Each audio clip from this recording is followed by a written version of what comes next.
శుభోదయం.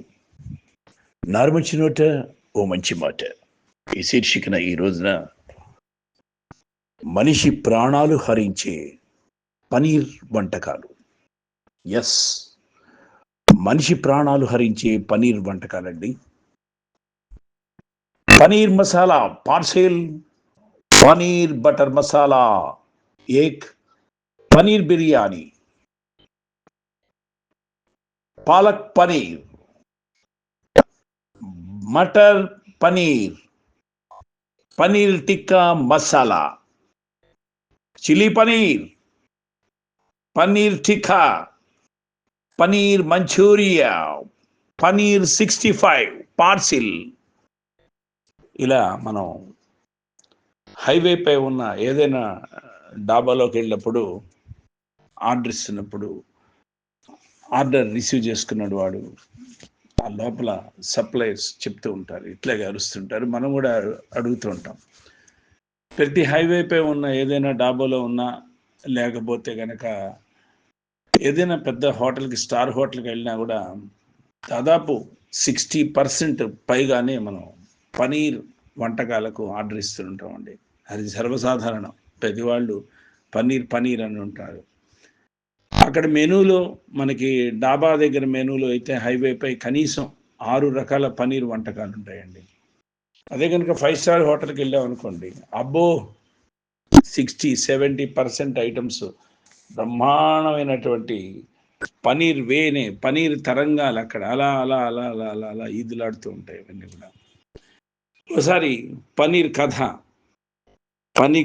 పనీర్కి సంబంధించిన ఆర్థిక శాస్త్రం ఏమిటో ఒకసారి తెలుసుకుందామా?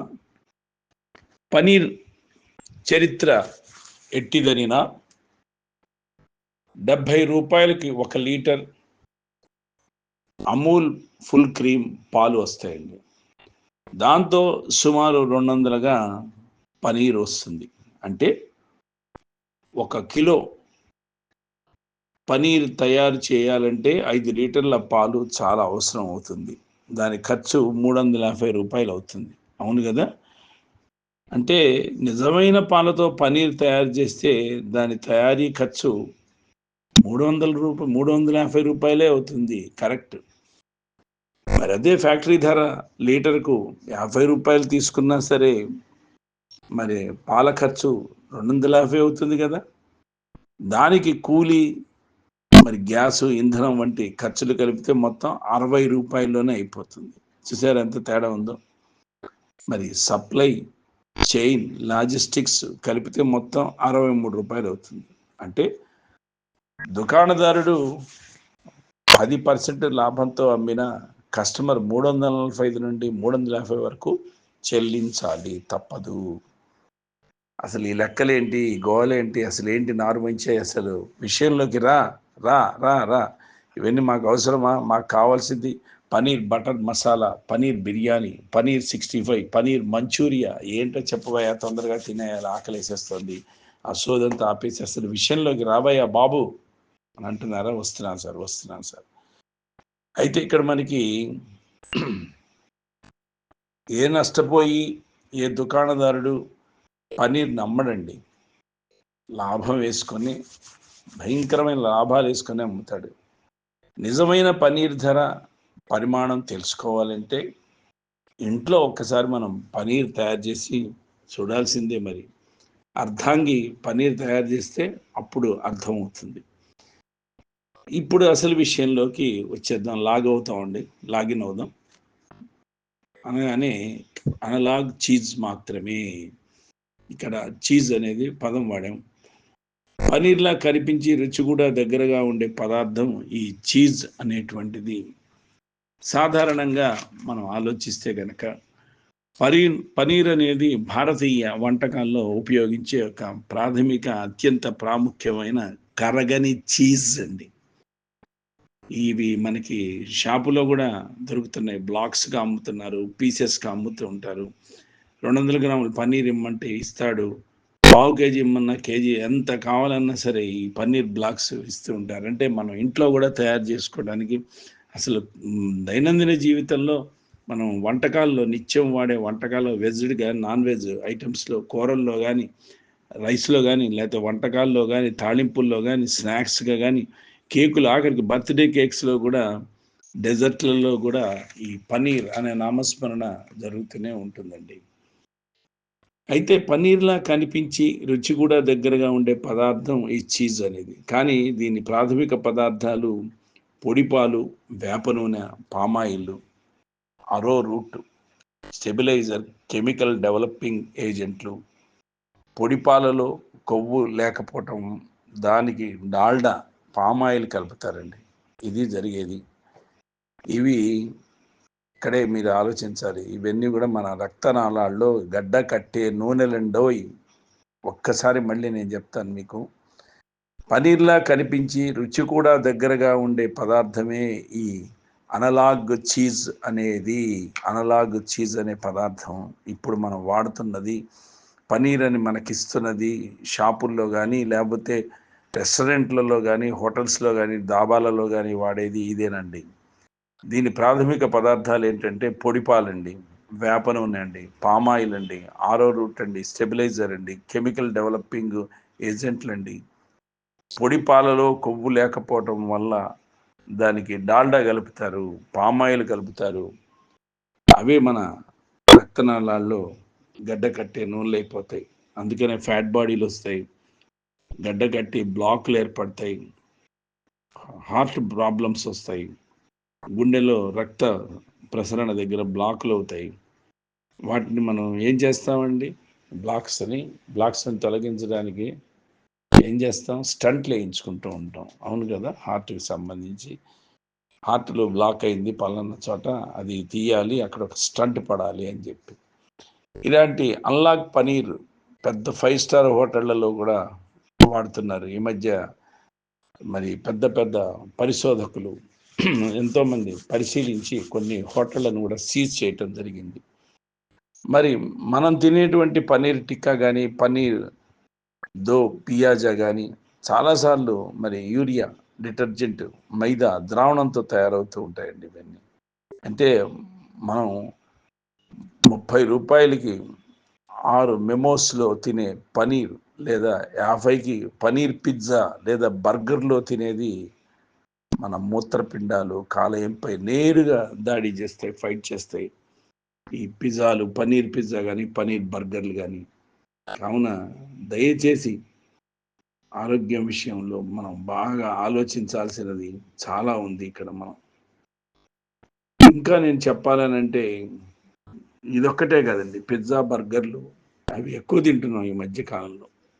అవి తినటం వల్ల కూడా అవి ఒక విధమైన మైదా పదార్థాలు, మైదా సాగుతుంది.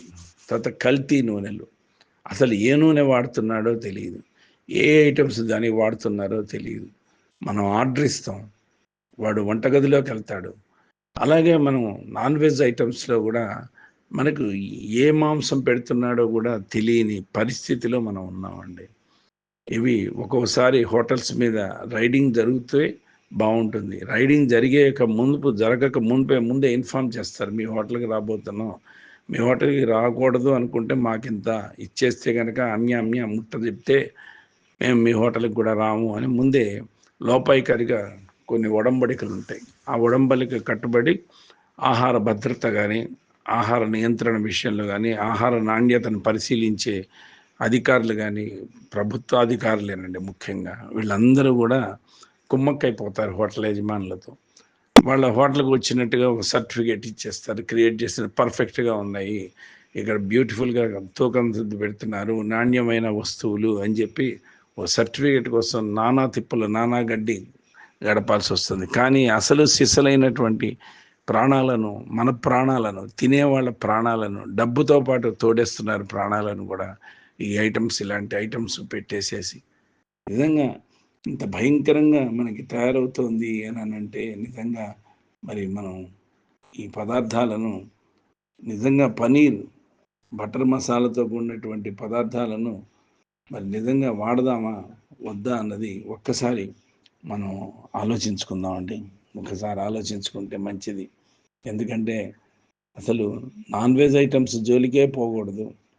పైగా హోటల్లో ఆర్డర్స్ అనేవి అక్కర్లేదు.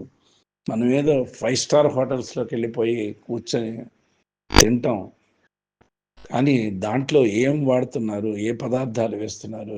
ఏ క్వాలిటీలు వాడుతున్నారు? సెకండ్ క్వాలిటీనా? లేతే ఏం క్వాలిటీతో మనకు పెడుతున్నారు ఫుడ్డు? వాడికి పాపభీతి అక్కర్లేదు. వాడికి కావాల్సింది డబ్బు, డబ్బు, డబ్బు, డబ్బు. మనకు కావాల్సింది ఆకలిని నింపుకోవాలి. ఆ క్షణాన వేసిన ఆకలిని. అంతే తప్ప నాణ్యమైన ఐటెమ్సా? లేతే మన ప్రాణాన్ని హరించే ఐటెమ్సా? ఈ రోజులో 100కి నిజంగా చెప్పాలంటే 100కి 50%, 60% జబ్బులు రావటానికి మనం హోటల్స్‌లో, రెస్టారెంట్‌లలో, 5 స్టార్ హోటల్స్‌లో తినేటువంటి ఫుడ్ వల్లనే, జంక్ ఫుడ్ వల్లనే మనకి రకరకాల జబ్బులొస్తున్నాయి. సడెన్‌గా ఏ జబ్బు లేని వాడికి హార్ట్ అటాక్ వస్తుంది. సడెన్‌గా ఏ జబ్బు లేని వాడికి కిడ్నీస్ ఫెయిల్యూర్ వస్తుంది. మల్టీ ఆర్గాన్స్ ఫెయిల్యూర్ అయిపోతున్నాయి. వీటికి కారణం మెయిన్‌గా మనం తినే తిండి, బయట తినే తిండి. అందుకనే అమ్మ చేతి వంట, కమ్మని వంట అనేవాళ్ళు. ఇప్పుడు అమ్మ చేతి వంట లేదు, కమ్మని వంట లేదు, ఏమీ లేదు. మొత్తం ఆన్‌లైన్ ఆర్డర్స్, ఆన్‌లైన్ బుకింగ్స్. వాడెక్కడి నుంచి తీసుకొస్తున్నాడో కూడా తెలీదు. మన ఇంటి పక్కనే ఉన్నటువంటి చిన్న పిజ్జా ఆర్డర్‌కి అక్కడే వస్తుంది. అక్కడే ఆర్డర్ చేసుకోవడానికి వీలవుతుంది. అక్కడి నుంచి చిన్న బడ్డీ కొట్టులో నుంచి కూడా తీసుకొస్తారు. చిన్న హోటల్ నుంచి. ఎక్కడి నుంచి వస్తుందో అది పార్సల్ కట్టించుకొస్తాడు. బ్యాగ్ ఒక ప్యాకెట్‌లో బ్యాగ్‌లో పెట్టుకొస్తాడు. కాస్ట్‌లీ అనుకొని తినేస్తాం. ఏం జరుగుతుందో తెలియని పరిస్థితి, దుస్థితిలో మన ప్రాణాల్ని మనమే బలి చేసుకుంటున్నాం. మన ప్రాణాల్ని మనం పోగొట్టుకోవటానికి మార్గాలను మనమే వెతుక్కుంటున్నాం. మార్గాల్ని తవ్వుకొని వెతుక్కుంటున్నాం. సౌలభ్యం అనుకుంటున్నాం, సౌకర్యం అనుకుంటున్నాం. హాయిగా హ్యాపీయెస్ట్‌గా మూడ్ అనుకుంటున్నాం గానీ, అది మన ప్రాణాల్ని తీసేస్తుంది అన్న ఆలోచన ఎంతమందికొస్తుందండి? వచ్చినా కూడా డోంట్ కేర్, పట్టించుకునే వాళ్ళు ఉంటారు. ఈ క్షణమే సుఖం, ఈ క్షణమే ఆనందం, ఈ సుఖమే, ఈ క్షణమే సంతోషం అని. అలాంటి వాళ్ళకి మనం ఏమి చెప్పలేం. కాతే పనీర్ వంటకాల విషయంలో చాలా జాగ్రత్తగా ఉండండి ప్లీజ్. స్వస్తి భవదీయుడు నారుమంచి.